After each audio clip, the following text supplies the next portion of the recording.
कर लिया। Dear friends, we are going to start with the product promotion today. We have already discussed four P's of marketing mix: product, place, price and promotion. यहाँ पर हम promotion discuss करने जा रहे हैं इस चैप्टर में। एलिमेंट्स ऑफ कम्युनिकेशन, इसमें आता है सेंडर के पास एक इन्फॉर्मेशन है किसी कंटेक्स्ट के बारे में, वो मैसेज को एनकोड कर रहा है और उसको मैसेज को वो डिकोड करने के लिए रिसीवर के पास भेज रहा है। आप एडवर्टीजमेंट देख लो, कोई भी एडवर्टीजमेंट है वो हेल्थ के बारे में होती है या फिर किसी और प्रोडक्ट के बारे में होती है। वहां पर क्या है कि एक सेंडर एक इन्फॉर्मेशन आपको देना चाहता है किसी चीज़ के बारे में, किसी प्रोडक्ट के बारे में, वो आप डिकोड करते हो अपनी सहूलियत के अकॉर्डिंग, अपनी ज़रूरत के अकॉर्डिंग, और उस चीज़ को आप यूज़ करते हो एंड देन आप फीडबैक भेजते हो मार्केट वापस सेंडर को कि ये प्रोडक्ट इस तरह से आपने दिया गया है। तो इसमें ये इंफॉर्मेशन है और हम इसको खरीदते हैं या फिर इसमें इम्प्रूवमेंट चाहते हैं, इसके बारे में जो भी हमारी राय है वो हम फीडबैक के थ्रू अपने सेंटर को देते हैं। ठीक है। कम्युनिकेशन इफेक्टिव भी होती है और नॉन इनइफेक्टिव भी होती है। मोर इफेक्टिव कब होती है? इफेक्टिवनेस ऑफ कम्युनिकेशन हम कैसे उसको जज करते हैं? इसमें हम फेस टू फेस जब हम मिल रहे हैं तो वो कम्युनिकेशन बहुत ज़्यादा स्ट्रांग होती है। फॉर एग्जाम्पल आपके टीचर या फिर आपके पेरेंट्स घर में आपको समझा रहे होते हैं किसी चीज़ के बारे में, तो वो चीज़ आपको जल्दी समझ में आती है एज कम्पेयर टू वही चीज़ आपको अगर टेलीफोन पे या रेडियो पे या फिर वीडियो के थ्रू या फिर किसी और सोर्स के थ्रू आपको लेटर या ईमेल के थ्रू समझाई जाए तो आपको नहीं समझ में आती। तो अगर बल्क मेल आ रही है तो वो भी आप कंसिडर नहीं करते। फॉर एग्जाम्पल पिंपल्स के लिए आपको फेस वॉश करना चाहिए बार बार, आपको बहुत सारी रेमेडीज यूज करनी चाहिए। यही अगर आपके पेरेंट घर में आपको बोलते हैं कि you should use wash your face and use anti acne cream, तो आप उसको कंसिडर कर सकते हो। आपकी सिस्टर या फिर आपके टीचर या फिर आपके फ्रेंड सर्कल में कोई आपको कुछ चीज़ गाइड करते हैं तो आपको ज़्यादा इफेक्टिव रहती है as compare to bulk mails और through written communications. Developing effective communication किस तरह से डेवलप करना है? एक टारगेट ऑडियंस के बारे में हमें नॉलेज होनी चाहिए कि हमारी हमारे प्रोडक्ट के लिए टारगेट ऑडियंस कौन सी है, हमारे कम्युनिकेशन के ऑब्जेक्टिव क्या रहेंगे, हमारे कम्युनिकेशन का चैनल क्या रहेगा, हमारा बजट कितना है और हमारे टूल्स कौन से होंगे जो प्रमोशन के लिए हम यूज़ करने वाले हैं।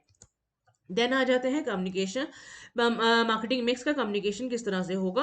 एडवर्टाइजिंग के थ्रू, सेल्स प्रमोशन के थ्रू, इवेंट्स और एक्सपीरियंस के थ्रू, हमारे पीआर और पब्लिसिटी के थ्रू, डायरेक्ट मार्केटिंग के थ्रू, या फिर इंटरेक्टिव मार्केटिंग या फिर पर्सनल सेलिंग। इसमें से हम 5 डिस्कस करने वाले हैं: advertising, sales promotion, PR and public relationship या पब्लिसिटी जिसको हम कहते हैं, personal selling and direct marketing. इसमें आ जाते हैं हमारे पास प्रमोशन मिक्स। प्रमोशन मिक्स किसके ऊपर डिपेंड करता है? It depends upon the nature of the product, nature of the market. Product क्या है हमारा? टेंजिबल है, इंटेंजिबल है, या फिर ड्यूरेबल है, या फिर कंज्यूमर नॉन ड्यूरेबल है, कंज्यूमर गुड्स हैं या फिर इंडस्ट्रियल गुड्स हैं। तो ये क्या है? हमारे nature of product. Then nature of market, market कैसी है हमारी? ठीक है। उस stage of product life cycle, product life cycle कौन सी स्टेज पे है, प्रोडक्ट की लाइफ साइकिल कौन सी स्टेज पे चल रही है, इंट्रोडक्शन स्टेज पे है, ग्रोथ पे है, मैच्योरिटी पे या फिर डिक्लाइन पे। अवेलेबिलिटी ऑफ फंड्स, हमने हमारे पास इतने पैसे हैं कि हम ये प्रोडक्ट खरीद सकते हैं। Nature of techniques used for promotion, कौन सी प्रमोशन की स्ट्रेटेजी यूज की गई है या फिर टेक्निक क्या यूज की गई है। And readiness of buyer, buyer को अभी जरूरत भी है। अगर आप वेडिंग ब्राइडल ड्रेस भेज रहे हो तो क्या वो शादी के लिए तैयार भी है? ठीक है। दे आर आप हनीमून पैकेज के बारे में बात कर रहे हो या फिर आप टूर्स ट्रैवलिंग पैकेजेस के बारे में बात कर रहे हो तो क्या वो अभी जाने के लिए तैयार भी हैं? आप कौन से उस वक्त कौन से टाइम पे ये अपना प्रोडक्ट जो है लॉन्च कर रहे हो? ठीक है। तो ये डिपेंड करता है प्रमोशन मिक्स के ऊपर, ठीक है, और हमारे बायर के ऊपर। देन आती है हमारे पास pull and push strategy. Pull strategy में क्या होता है कि कस्टमर जो है वो रिटेलर को कहता है कि हमें ये प्रोडक्ट चाहिए। फॉर एग्जाम्पल इसकी कभी भी, फॉर एग्जाम्पल हमारा फूड ग्रेन्स है, फूड ग्रेन्स की कभी भी डिमांड नीचे नहीं आती, राइट? सिमिलरली जो हमारी पुश स्ट्रेटेजी है वहां पर क्या है, रिटेलर जाके बायर को कहता है कि आप ये प्रोडक्ट खरीदो। ये दोनों स्ट्रेटेजी अलग है। यहाँ पर मैन्युफैक्चरर जो है चीज बना के रिटेलर के पास भेज भेज देता है और कहता है कि ये प्रोडक्ट बेचो, और जो कस्टमर को है रिटेलर कह रहा है कि आप ये प्रोडक्ट खरीदो।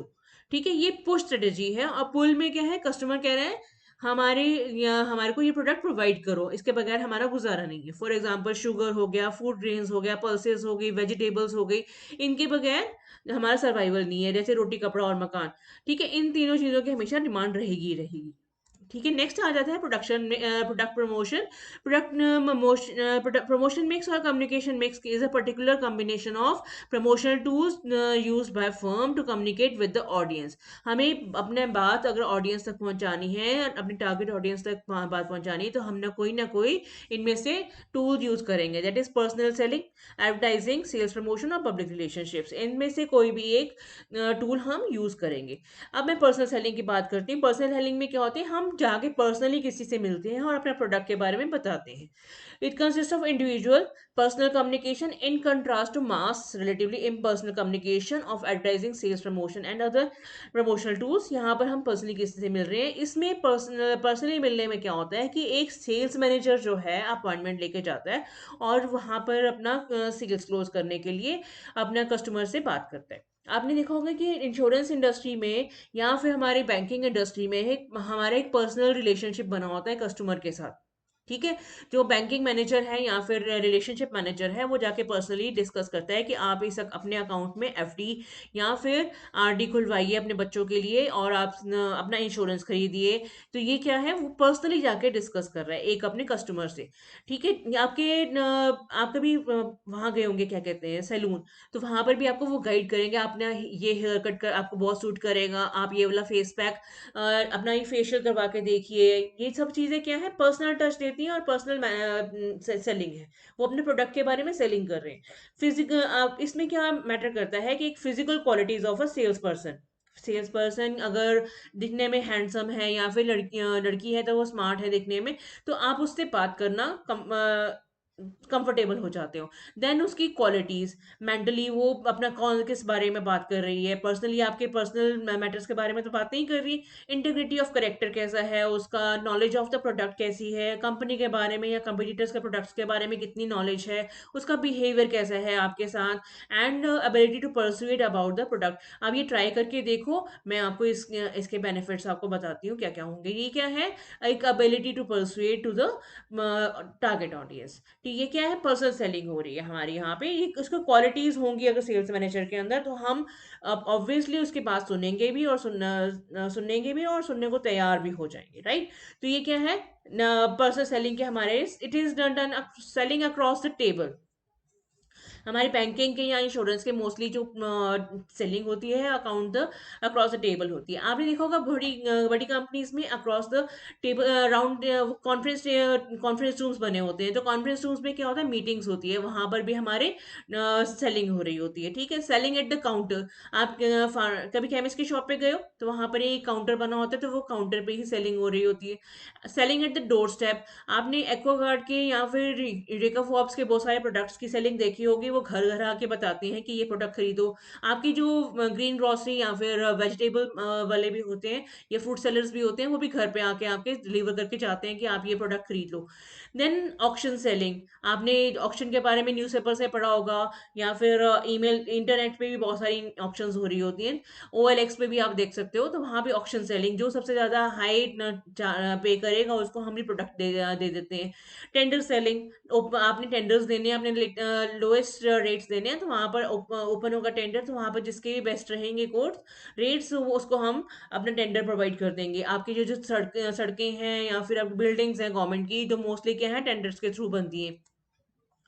पर्सन सेलिंग का प्रोसेस कैसे चलता है, प्रोस्पेक्टिंग एंड क्वालिफाइंग। आप एक लिस्ट बनाते हो। प्रोस्पेक्टिंग क्या होता है, लिस्ट बनाना अपने टारगेट कस्टमर्स की, आपके जो भी नोन है या फिर आपको लगता है कि ये जो लोग हैं ये खरीद सकते हैं मेरा प्रोडक्ट। उसके बाद उन लिस्ट को हमने सॉर्टिंग करनी है। सॉर्टिंग के बाद आप पोटेंशियल कस्टमर्स को अलग कर लेंगे। ठीक है, उसमें से कुछ के नाम आप काट देते हो। Then pre approach, learn as much as about the customer. उस कस्टमर के बारे में आप इंफॉर्मेशन गैदर करते हो। आप अपने फ़ोन में भी सर्च कर सकते हो, बहुत सारे डाटा इन्फॉर्मेशन आपको वहाँ से मिल जाएगी। आप उसको चेक करोगे उसके बारे में पर्सनल डिटेल्स। देन अप्रोच, उससे कॉल करना, उससे मिलने जाना, फिर उसे अपने प्रोडक्ट के बारे में बताना। That is presentation and demonstration about the product आप उसके बारे में स्टोरी बनाओगे, जो भी है आपके प्रोडक्ट के बारे में बताओगे। देन हैंडलिंग ऑब्जेक्शंस, अगर उनको लगता है कि इस प्रोडक्ट के बारे में ये हमारे क्वेरीज हैं या हमारे ऑब्जेक्शंस हैं, तो वो उनको आप क्लियर करोगे। देन क्लोज करोगे अपनी सेल को और फॉलो अप करोगे कि आप ये प्रोडक्ट कब खरीदना चाहोगे। वो कहते हैं, कई बार क्या कहते हैं कस्टमर बोलता है कि मेरे पास तो अभी सफिशिएंट है स्टॉक, अभी मैं इमीडिएटली तो नहीं खरीदने वाला हूँ या खरीदने वाली हूँ, लेकिन ये आने वाले टाइम पे शायद मैं कंसिडर कर सकती हूँ आपकी। तो वो पूछ लेते हैं कि कितने देर का स्टॉक है, 1 महीने का है, 2 महीने का है। इसमें एग्जाम्पल हम ले सकते हैं जेरोक्स के पेपर्स जो होते हैं। हम कंपनीज की लिस्ट बनाते हैं, मार्केट में बहुत सारी कंपनीज हैं जो जेरोक्स का पेपर लेती होंगी फॉर प्रिंटिंग या फोटोस्टेट के लिए। ठीक है, तो ऑफिस अगर खुले हुए हैं आपके आसपास, तो वहां पर आप चेक करना, वहां पर बहुत ज्यादा जेरोक्स का पेपर यूज होता होगा। ठीक है, वो प्रिंटिंग भी करते होंगे और फोटोस्टेट भी करते होंगे, उनके पास फोटोस्टेट मशीन्स भी होंगी वहां पे। तो वहां पे हम उनकी मंथली कंजम्पशन चेक कर सकते हैं। मंथली कंजम्पशन के थ्रू हम चेक कर सकते हैं कि उनको जो सप्लायर है कौन सी कंपनी से उनको आ रहा है। ठीक है, उसके बाद हम प्रोडक्ट के बारे में बता सकते हैं कि हमारे ही कंपनी का पेपर है, तो ये पेपर इस क्वालिटी का है and you can have this, you can also try this one. तो वहां पर उसके ऑब्जेक्शंस जो होंगे कि आप रेट्स क्या लगाएंगे या फिर आपकी क्वालिटी कैसी है पेपर की, आप अपना सैंपल दे के जाइए, we will try it.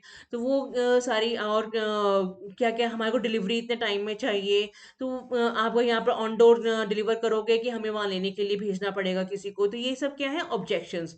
Then closing the sale, ask for an order. हो सकता है आपको एक कार्टन का भी ऑर्डर मिल जाए और एक बाकी के ऑर्डर्स आपको पुराने सप्लायर को जाते रहे, लेकिन अगर आपकी टर्म्स एंड कंडीशंस ठीक रहेंगी तो नेचुरली आपको लेटर ऑन ऑर्डर्स मिल सकते हैं। और कस्टमर्स सेटिस्फाई है तो आपको बिजनेस भी में लॉन्ग टर्म में बेनिफिट भी मिल सकता है। इसके मेरिट्स एंड डिमेरिट्स रहते हैं हमेशा पर्सनल सेलिंग में। Flexibility and adaptability, minimum wastage, act as a feedback, creates lasting impression, pulls through logical sequence. Demerits क्या होते हैं इसमें? एक्सपेंसिव है कि आपको एक सेल्स मैनेजर को उसके साथ जोड़ के रखना पड़ेगा। Difficulty of getting the right kind of salesman. Salesman क्या है कि एक बार तो ऑर्डर आ गया तो वो सेल्समैन क्या कहता है कि मेरे पास तो ये पक्का कस्टमर हो गया। देन अभी आप इस कंपनी के जो भी ऑर्डर्स होंगे वो मेरे उसमें ही काउंट होंगे।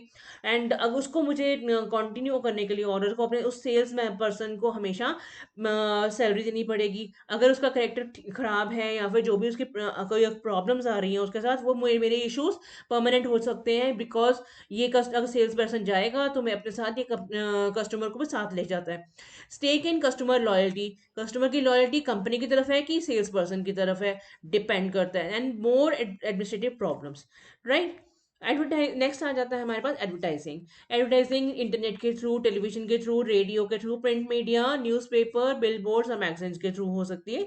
Then it is defined as by American Marketing Association के बाद इन्हें इसको डिफाइन किया है कि any paid form of non personal presentation of ideas, goods और services by an identified sponsor, right? It can be through any source. A role of advertising for manufacturers, obviously sales turnover पे impact होगा, good रहेगी। it explores the new market and control product prices, ठीक है।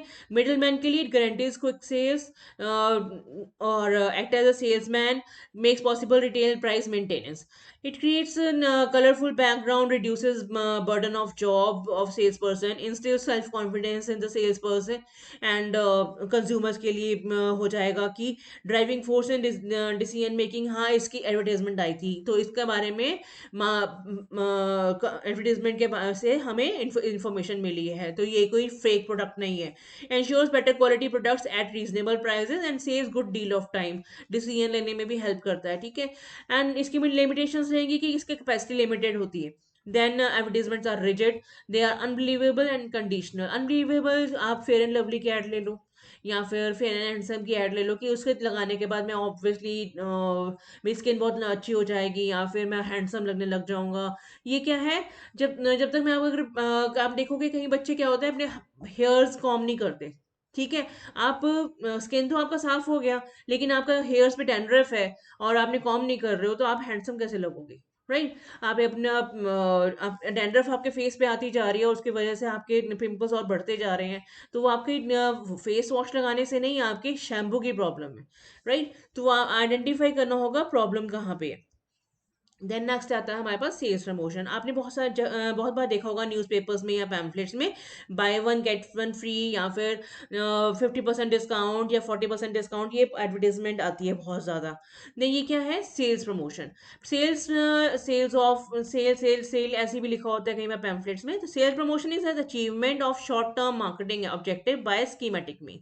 इसके objective क्या हो रहेंगे? Stimulating inquiries, market में इंक्वायरीज जनरेट करना, इंक्रीजिंग प्रोडक्ट ट्रायल्स, इस कंपनी का प्रोडक्ट ट्राई करके देखते हैं कि इसके सस्ता भी है, थोड़ा सा रीजनेबल भी है।